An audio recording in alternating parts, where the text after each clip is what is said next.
మీరు ఎప్పుడైనా ఈ విషయం గమనించారా? మీరు మందు కొట్టాలంటే సహాయం చేయడానికి నలుగురు వస్తారు.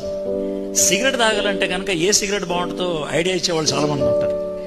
సినిమాకి వెళ్దామంటే బ్లాక్లో కూడా టికెట్ కొనుక్కొచ్చి మనకి ఇచ్చేవాళ్ళు ఉంటారు. నిజం. ది వరల్డ్, ఈ ప్రపంచం ఎలా ఉందంటే, పాడైపోదాం అంటే సహాయం చేయడానికి 100 మార్గాలు ఉంటాయి. మనం జీవించేటువంటి లోకం అలాంటిది. కానీ ఒకవేళ వీటిలో ఏది మానేద్దామన్నా మనల్ని పిచ్చోడు చేసేవాళ్ళు చాలా మంది ఉంటారు. ఇది పరిస్థితి. మనం బాగుపడదామంటే మనకి ఎవ్వరు సహాయం చేయరు.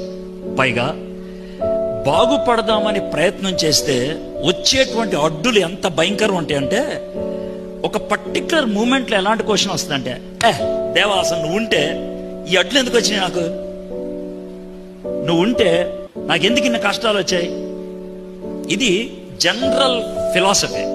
బాగుపడేవాడికి అడ్డులు ఎక్కువ, యథార్థంగా ఉండే వాళ్ళకి సమస్యలు ఎక్కువ. నిజం నిజం. ఒకవేళ నీకు ఏ సమస్యలు లేవంటే నువ్వు ఎలాంటి వాడో నాకు తెలిసిపోయింది.